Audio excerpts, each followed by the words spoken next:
मित्रों नमस्कार। भारत माता की जय, वंदे मातरम, जय श्री राम। मित्रों मैं दिलीप पांडे, स्वागत है आपका मेरे YouTube चैनल में। मित्रों आज मैं आपके लिए बहुत ही दिलचस्प समाचार लेके आया हूं। मोसाद के एक ऐसे जासूस की कहानी जिसकी चर्चा इस वक्त पूरी दुनिया के अंदर हो रही है। यहां तक कि जिस तरह से इजराइल ने युद्ध के पहले ही दिन ईरान के जो बड़े बड़े टॉप कमांडर्स थे, जो बड़े बड़े टॉप साइंटिस्ट थे, उनको जिस तरह रास्ते से साफ किया, उसमें जिस तरह से मोसाद की इंफॉर्मेशन बहुत काम आई। आखिर उस सब के पीछे कौन था? उस सब के पीछे थी मोसाद की एक फीमेल एजेंट, एक फीमेल स्पाई जिसका नाम था कैथरीन शकदाम। और ये मैं आपको उसकी तस्वीर दिखा रहा हूँ। ये जो तस्वीर देख करके आप चौंक गए होंगे, ये दोनों ही तस्वीरें कैथरीन की हैं। एक कैथरीन आपको वो नज़र आ रही है जो आपको यहूदी दिखने में लगेगी, और एक कैथरीन आपको ये नज़र आएगी जो बिल्कुल एक मुस्लिम लग रही है। मतलब ये कैथरीन, इसकी तस्वीरें ईरान के राष्ट्रपति के साथ हैं। इसके लेख खामेनेई खुद अपने वेबसाइट पर छपवाया करते थे। जो पूरी दुनिया के मुसलमान हैं वो कैथरीन के कसीदे पढ़ा करते थे। लेकिन भैया पूरा कहते हैं कि वो क्या हो गया, KLPD हो गया। तो कैसे ये पूरा गेम कैसे बजा?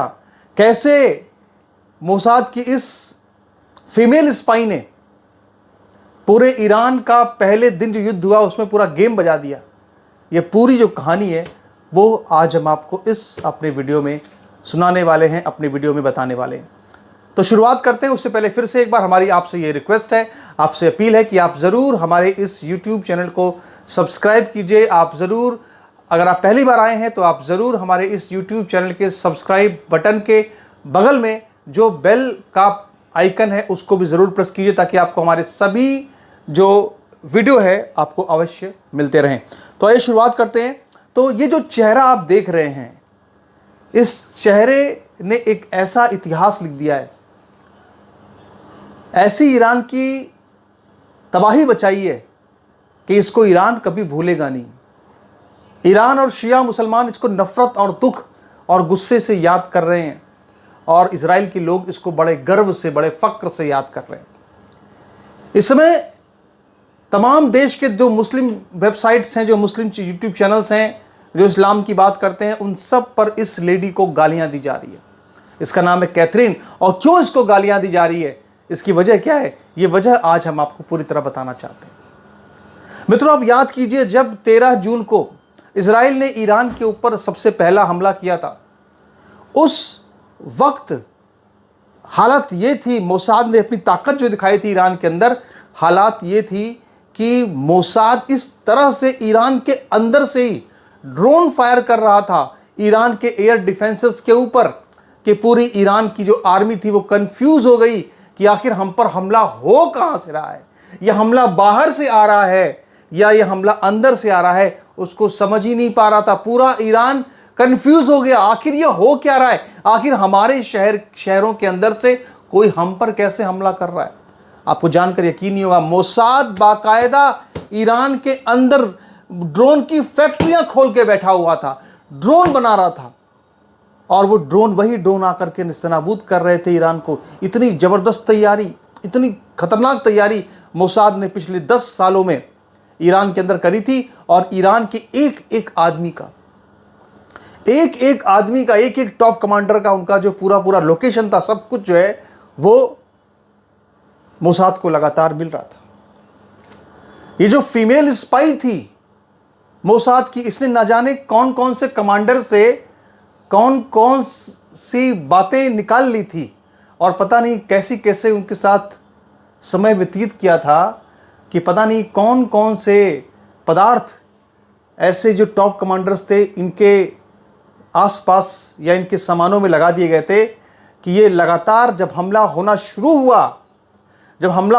हो गया ईरान के अंदर, मोसाद का जब मिसाइलों से हमला होना शुरू हो गया इजराइल का ईरान के अंदर टॉप कमांडर्स के ऊपर, तो फौरन कई टॉप कमांडर्स ने अपनी लोकेशंस को चेंज किया। लेकिन जो चेंज हुई लोकेशंस थी वो भी किसी न किसी एक गोपनीय जो एक सीक्रेट इंस्ट्रूमेंट्स होते हैं उनके द्वारा सीधे इजराइल पहुंच रही थी।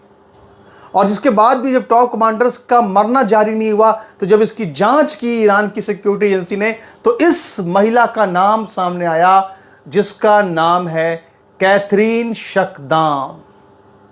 आखिर कैसे इस कैथरीन शकदाम ने पूरे के पूरे ईरान को और पूरी मुस्लिम दुनिया को अपने मायाजाल में फंसा लिया, अपने आगोश में ले लिया, यह कहानी बड़ी दिलचस्प है और इस कहानी को हमें जानना चाहिए।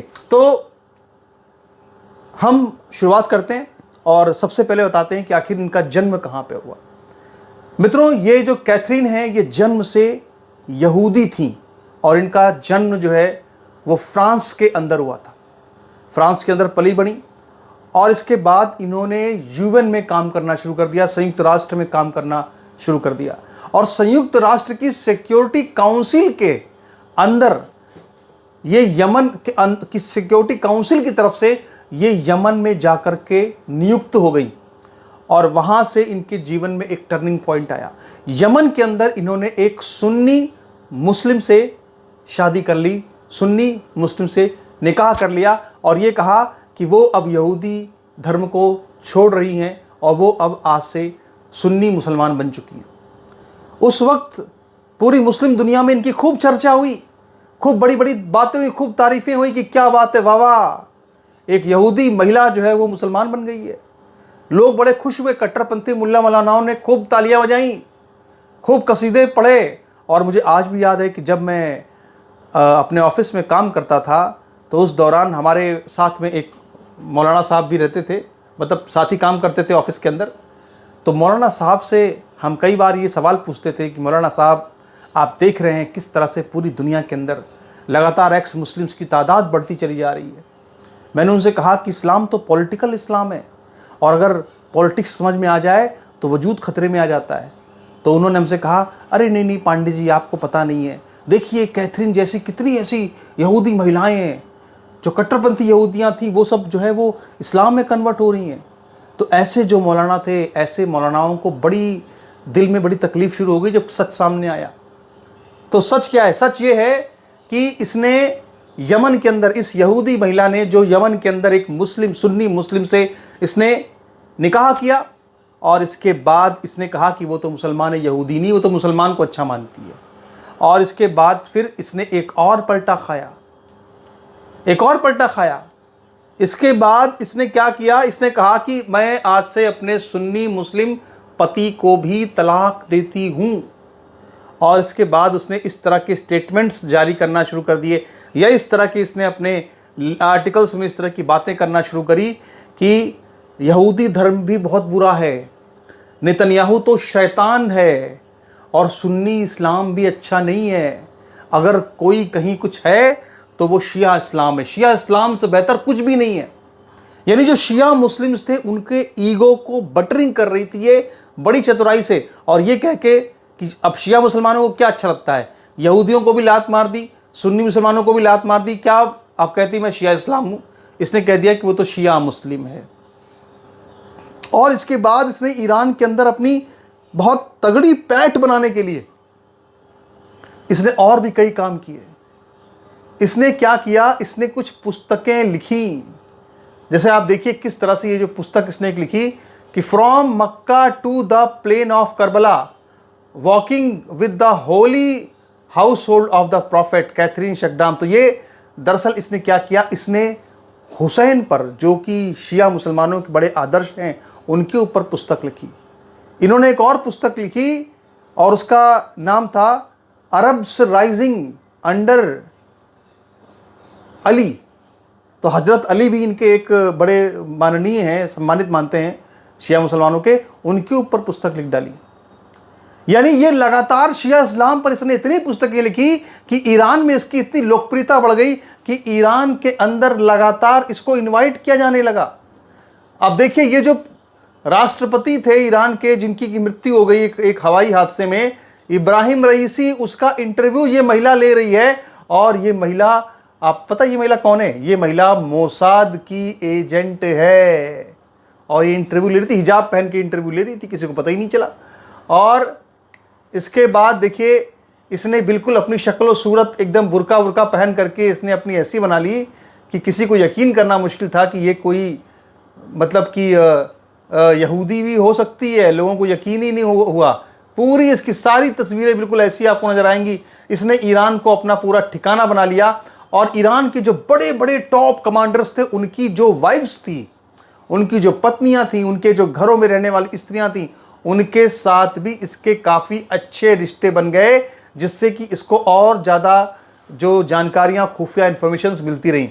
और इसकी असली तस्वीर जो है वो आप देख रहे हैं, ये आपको यहाँ पर नज़र आएगी। यहाँ तक कि इतनी चालू ये महिला निकली, ये इतनी चतुर एजेंट थी कि इसने बाकायदा अपने माथे पर देखिए इमाम हुसैन की एक पट्टी लगा करके बाकायदा उसकी एक फ़ोटो जारी करवाई, ताकि शिया मुसलमानों को यकीन हो जाए कि ये तो बिल्कुल शिया बन चुकी है, शिया है, लेकिन इसके दिल में तो कुछ और ही चल रहा था। आप समझिए कि ये जब ईरान के अंदर इसका ठिकाना बना, इसके बाद ईरान के सरकारी टीवी में इसने काम किया, ईरान के तमाम न्यूज़ चैनल्स में इसने काम किया, ईरान के तमाम न्यूज़पेपर्स में इसने काम किया, ईरान की तमाम न्यूज़ वेबसाइट्स में इसके लेख छपते रहे। ये नेतन्याहू को शैतान बोलती रही, क्या क्या कहती रही, और शिया मुसलमानों का दिल जीत करके उनकी पूरी सीक्रेट इन्फॉर्मेशंस को गैदर करती रही।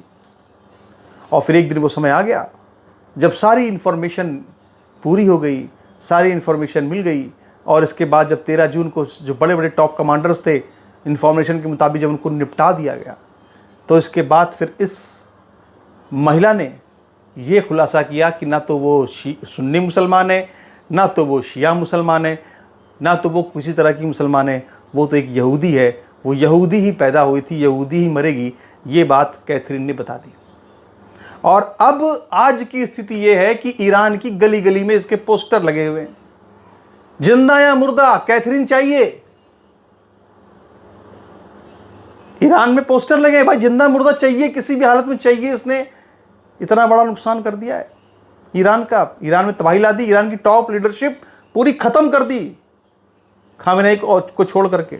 आप सोचिए इब्राहिम रईसी की मौत किन परिस्थितियों में हुई होगी, न जाने क्या हुआ होगा। बहुत लोग कहते हैं कि साहब वहाँ भी कोई पेजर फिट हो गया था, वो भी कोई पेजर इस्तेमाल करते थे। खैर जो भी हो, तो भैया इस तरह से ईरान का पूरा जनाजा निकालने में एक मोसाद की जो महिला एजेंट थी उसने कमाल का काम किया और जासूसी की दुनिया में अपना नाम जो है वो दर्ज करा लिया। और सबसे बड़ी बात ये कि ये ना तो पकड़ी गई, ना तो मारी गई। इस वक्त ये कहाँ है ये किसी को इन्फॉर्मेशन नहीं है, बस इसके पोस्टर हर जगह लगे हुए हैं, इसकी चर्चाएं हर जगह पे है, हर अखबार में इस वक्त इसी का जलवा है, कैथरीन मोसाद की फीमेल स्पाई। आपके इस पर क्या विचार हैं? अपने विचार अवश्य रखिए। नमस्कार, धन्यवाद।